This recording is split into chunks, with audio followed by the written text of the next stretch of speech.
Haleluya, haleluya, haleluya. Apa kabar saudaraku? Kita bersukacita dalam Minggu Paskah ini.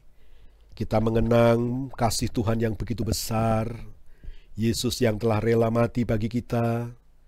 Dia telah disalibkan, dia telah dikuburkan. Dan puji Tuhan, dia bangkit dari kematian. Dia menang. Itu sebabnya kita hidup dalam pengharapan. Hidup kita adalah hidup dalam pengharapan. Hidup kita adalah hidup yang disertai Allah yang hidup. Hidup kita penuh dengan mujizat.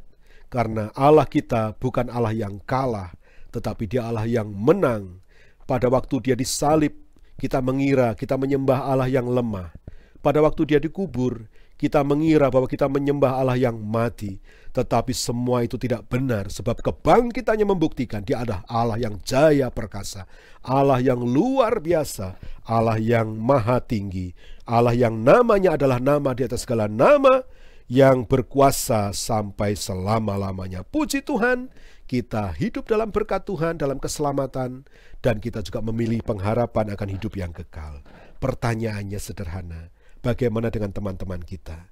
Mereka yang belum tahu tentang Yesus, mereka yang belum diselamatkan, mereka yang belum menerima hidup yang kekal dari Tuhan. Itulah sebabnya pada saat ini renungan kita berikan judul Kubur Kosong, Cara Praktis untuk Berbagi Iman Anda. Kubur kosong, cara praktis untuk berbagi iman Anda. Kita membaca Matius pasal 28 ayat 5 sampai 6.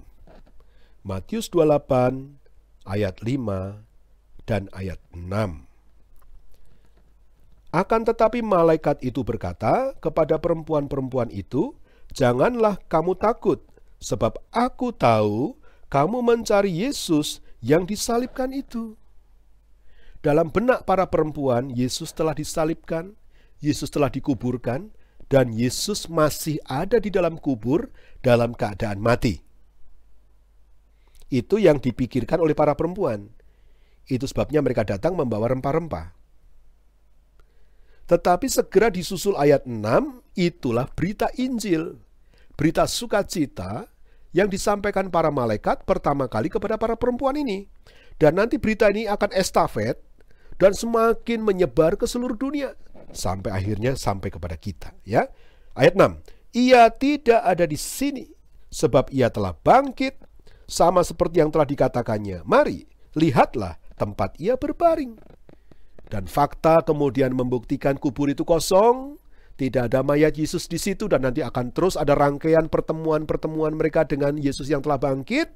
Tetapi intinya dalam ayat ini ada berita baik yang disampaikan oleh para malaikat, dan ini menyulut satu api penginjilan, satu pengharapan, satu berita sukacita yang terus menggema sepanjang zaman, sepanjang sejarah sampai saat ini, sampai Yesus datang kembali nanti yang kedua. Dan ini harus terus diberitakan bahwa Yesus bangkit. Haleluya, haleluya, haleluya.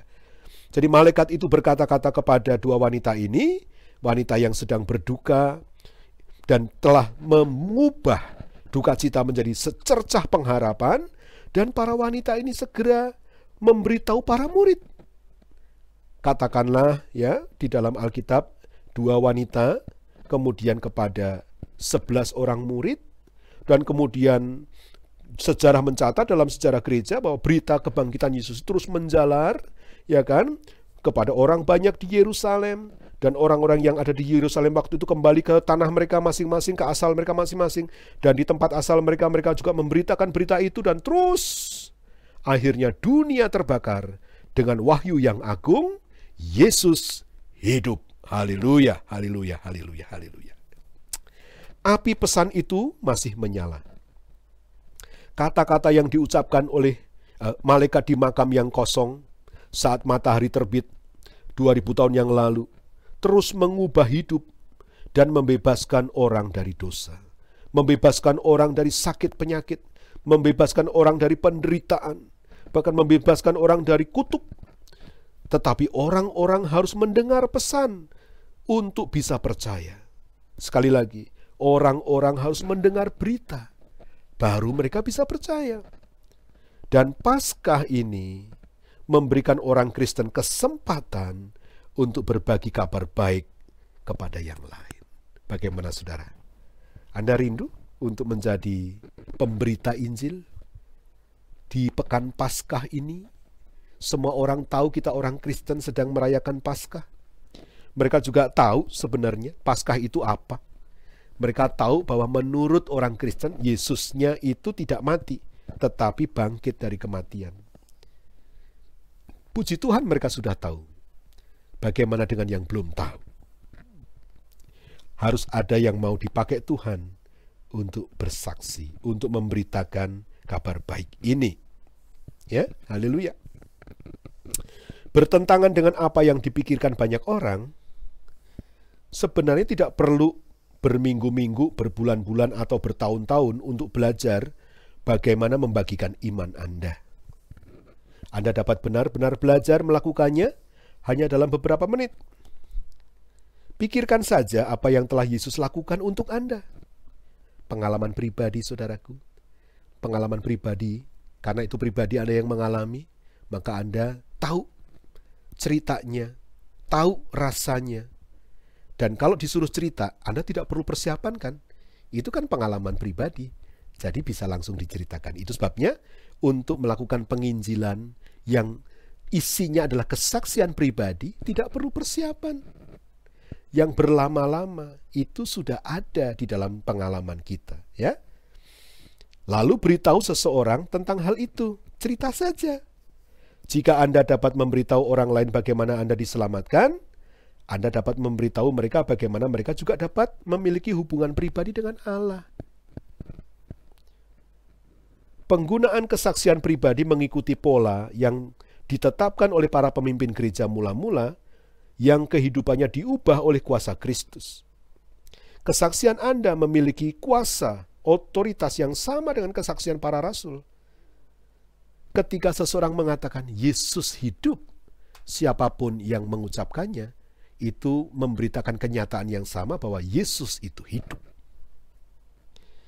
Anda adalah ekspresi Injil yang hidup, firman yang hidup untuk semua umat manusia. Jadi bagaimana kita akan membagikan diri kita, kesaksian kita kepada seseorang? Ada beberapa tips di bawah ini. Luangkan beberapa menit dan lakukan latihan singkat untuk membuat kesaksian pribadi. 1. Tulis 3 kalimat singkat yang menggambarkan seperti apa hidup Anda sebelum Anda menerima Yesus sebagai Tuhan dan Juru Selamat Anda. Coba renungkan. 3 hal. Ya, tiga hal yang mencirikan hidup Anda dulu sebelum bertobat, sebelum kenal Yesus, sebelum hidup baru. Seperti apa sih persisnya? Nah, tulis ya. Tulis. Itu pengalaman pribadi, itu fakta ya. Setelah mendapatkan 3 hal ini, kemudian yang kedua, sekarang tulis 6 kalimat singkat tentang bagaimana Anda menerima Yesus sebagai Tuhan. Nah, pada satu titik Anda ingat kapan itu Anda terima Yesus secara pribadi sebagai Tuhan dan Juru Selamat. Nah, ceritakan kejadiannya waktu itu. Ya, bagaimana? Ya. Apakah ada seseorang yang mengajak Anda ke gereja? Atau ada seseorang yang cerita tentang Yesus kepada Anda? Atau Anda dari kecil sudah Kristen ke sekolah minggu, tapi pada satu KKR atau pada satu kebaktian Anda betul-betul diketuk hati Anda untuk membuka hati Anda untuk menerima Yesus dan seterusnya? Anda yang tahu cerita itu. Tulis ya. Jadi yang pertama tadi kan bicara 3 kalimat singkat tentang hidup Anda yang sebelum bertobat. Hidup yang lama seperti apa ya. Yang kedua, kira-kira 6 kalimat ya, agar ceritanya bisa diikuti oleh pendengar Anda bahwa pengalaman ketika Anda terima Yesus itu seperti apa. Oke, udah dapat ya, itu 6. Nah, kemudian yang ketiga, tulis 3 kalimat singkat yang menggambarkan bagaimana hidup Anda setelah Anda terima Tuhan. Hidup baru Anda itu seperti apa, warnanya seperti apa. Contoh ya, kalau dulu sebelum kenal Tuhan, hidup Anda penuh kekhawatiran, tidak ada pengharapan ya, melihat masa depan itu rasanya gelap gulita. Tapi kemudian seseorang melalui firman Tuhan telah dipakai Tuhan untuk mengetuk hati Anda dan Anda melihat secercah harapan, Anda melihat Yesus, Anda menerima Dia secara pribadi dan saat itu Anda lahir baru, kemudian tiba-tiba Anda terbuka mata iman Anda melihat bahwa sebab Yesus hidup ada hari esok, Anda melihat ada firman Tuhan yang menyediakan masa depan yang penuh pengharapan bagi Anda. Kemudian itulah hidup Anda yang sekarang ini. Hidup dalam pengharapan, hidup dalam sukacita, dan seterusnya. Ya, jadi ada 3 hal ya yang ditulis dalam workshop ini atau di dalam latihan ini. Yang pertama tadi adalah 3 ciri-ciri hidup Anda yang lama. Kemudian ada kisah bagaimana Anda menerima Tuhan. Kemudian yang ketiga, 3 contoh bagaimana hidup Anda yang sekarang ini. Nah, setelah Anda menyiapkan itu, Anda siap untuk berbagi cerita kepada siapapun. Terutama kepada mereka yang sedang resah hidupnya, yang mungkin sedang putus asa, atau sedang sakit, atau sedang takut, atau merasa hidup ini hampa dan kosong, dan seterusnya. Maka mereka menjadi menjadi target bagi berita sukacita yang Anda mau bawakan, ya. Tinjau jawaban Anda dan gunakan untuk membagikan kisah Injil pribadi Anda itu. Mohon kepada Tuhan untuk memberikan Anda kreativitas selain keberanian, ya. Bersaksi itu perlu keberanian, perlu ketulusan, perlu kasih, ya kan? Dan juga perlu kreativitas. Nah, setelah berbagi dengan seseorang, mari tuntun mereka untuk menerima Tuhan, ya. Buka Alkitab Anda dan mari ajak mereka untuk membaca ayat-ayat berikut ini. Ada 4 ayat atau ya ada 4 pokok ayat di sini. Yang pertama, Allah mengasihi orang-orang dan memberikan anaknya untuk menyelamatkan mereka.